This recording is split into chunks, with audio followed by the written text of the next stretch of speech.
আজকে রান্না হবে রুই মাছের মাথা দিয়ে লাউ, একদম তাজা টাটকা লাউ, একদম কচি। আর এই লাউটা আমি কিভাবে রান্না করব সম্পূর্ণটা আপনাদের সাথে শেয়ার করব। দেখেন, না টেনে চলুন দেখি। বাঙালিদের খুবই অতি পছন্দের খাবার লাউ, মাছের মাথা দিয়ে লাউ।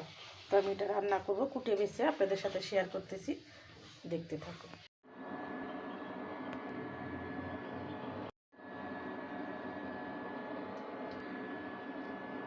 সুস্বাদু লাউ তরকারি। তো কুটাকাটি শেষ করে চলে আসলাম রান্নায়। তো রান্না করব। এখানে লাউ পরিষ্কার করে কুটে বসে নিয়েছি, এখানে মুসুরি ডাল নিয়েছি রান্না করার জন্য, আর লাউ রান্না করার জন্য টমেটো, আলু, এখানে খোসা সহ আলু নিয়েছি। আমার ভাই যখন আর্মিতে চাকরি করতো তখন কিন্তু এই আলুর খোসা সহ রান্না করতো। তো আমার ভাই বলে যে আলুর খোসাটা ফেলাইবেন, আলুর খোসাতে অনেক প্রচুর ভিটামিন থাকে। তো আলুর খোসা সহ নিয়েছি, আর পেঁয়াজ কুচে নিয়েছি, আর কাঁচামরিচ। লাউ রান্না করতে কাঁচামরিচ লাগে, তো কাঁচামরিচ দিয়ে রান্না করবো। লাউ মিঠা মিঠা করে লাউ রানলে অনেক মজা। আর তার আয়োজনে এখানে আমি পেঁয়াজু বানাইছি, আর এখানে পেঁয়াজ কলি দিয়ে মটরশুঁটি দিয়ে ডাবলি বুট আর ছোলা বুট দিয়ে এখানে বাগার দিয়ে নিলাম। তো যাই কিছু করতেছি আপনাদের সাথে ফুল ভিডিও শেয়ার করি। আপনারা আমার ভিডিওগুলো অনেক ভালোবাসেন আমি জানি। আমারটা দেখে যদি আপনাদের একটু উপকার হয়, আপনারাও যদি এরকমভাবে শর্টকাটে রান্না করে খেতে পারেন, তাই আমার ভিডিও করার সার্থক।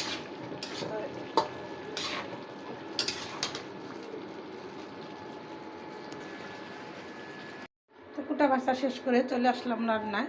আমি প্রথমে তেলে এখানে আমি পর্যাপ্ত অল্প করে তেল দিয়ে দিলাম, দিয়ে দেবো পেঁয়াজ কুচি, দিয়ে দিলাম 4টা কাঁচামরিচ ছোটো ছোটো সাইজের, দিয়ে দেবো স্বাদ মতো নুন, দিয়ে দিলাম আদা রসুন বাটা, দিলাম হাফ চামচ হলুদের ফাঁকি, সামান্য 1 চিমটি লাল মরিচের ফাঁকি, দেবো টমেটো, আলু।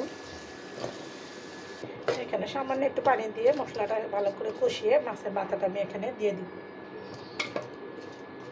লাউয়ের খোসা সহ খাইলে অনেক পুষ্টিগুণ। আমার ভাই যখন চাকরি করতো আর্মিতে, তখন আমার ভাই লাউয়ের খোসা দিয়ে রান্না করতো খোসা সহ।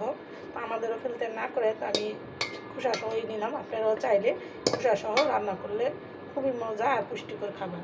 লাউয়ের খোসা, আলুর খোসা, পটলের খোসা এগুলো কিন্তু স্বাস্থ্যের জন্য অনেক ভালো। টমেটো দিয়ে আলু মশলা দিয়ে আমার কষানো হয়ে গেছে। আমি এখন মাছের মাথাটা, বিশাল বড় সাইজের একটা মাথাটা আমি এখানে দিয়ে দিলাম। কারেন্টের চুলায় যখন কোনো রান্না বাড়া করি না, এখানে নড়াচড়া করে আমার খুবই ভয় লাগে। কয়েকদিন পাশের বাসায় গিয়ে রান্না করছি, মানে সরকারি গ্যাস, 800 টাকা 900 টাকা দিতে হইতেছে। তো আমি ঘরে বসেই রান্না করবো, কষ্ট দেবো। দেখেন কত দৌড়াদৌড়ি করে, আমার ভয়ই লাগে। তারপরও যেহেতু ভিডিও মিট করি, তার জন্য আমার ভিডিওটা শর্ট নিতে হয়। পাশের বাড়িতে গিয়ে রান্না করতে অনেক কষ্ট হয়ে যায়, বা খুবভাবে ঘরেই রান্না করবো আর আপনাদের সাথে শেয়ার করি। মাছের মাথাটা উঠে রেখে আমি লাউগুলো দিয়ে দিব। আমি এই লাউ তরকারিতে মরিচের ফাঁকি কিন্তু বেশি দিই না, সামান্য দিয়েছি। আপনারাও লাল মরিচের ফাঁকিটা কম দেওয়ার চেষ্টা করবেন, লাউ খেতে সুস্বাদু লাগবে। লাউ তরকারিতে সবসময় কাঁচা মরিচ দিয়ে রান্না করবেন। আমি সামান্য একটু দিছি কালারের জন্য, যেহেতু আমি ভিডিও করি, একটু কালার না হলে দেখতে ভালো লাগে না, কিন্তু কালার ছাড়া কাঁচা মরিচটা খেতে কিন্তু অসাধারণ লাগে। তা আপনারা এরকম করে লাউ তরকারি রান্না করে খাবেন। 10 মিনিট ঢেকে রান্না করব, বেশিক্ষণ লাগবে না। লাউ তরকারি বেশি জাল দিলে টক হয়ে যায়। তো আমি 10 মিনিট রান্না করব, দেখতে থাকো।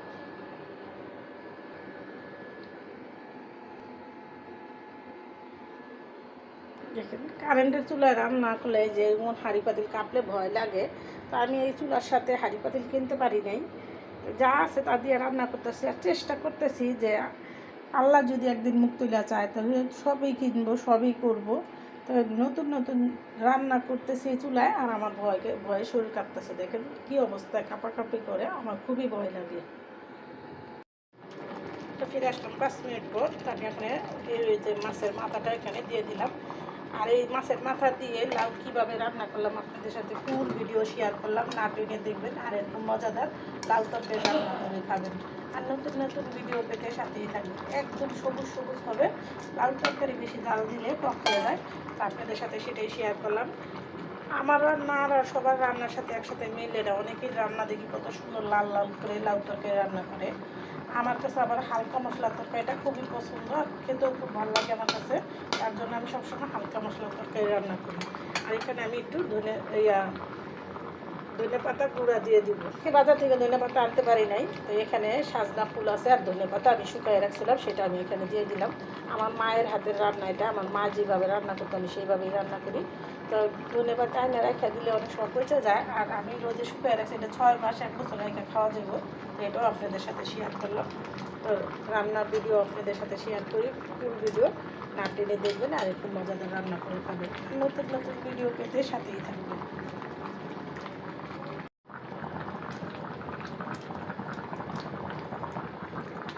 এখানে আমার লাউ তরকারিটা হয়ে গেছে, আমি এখন নামিয়ে নিব।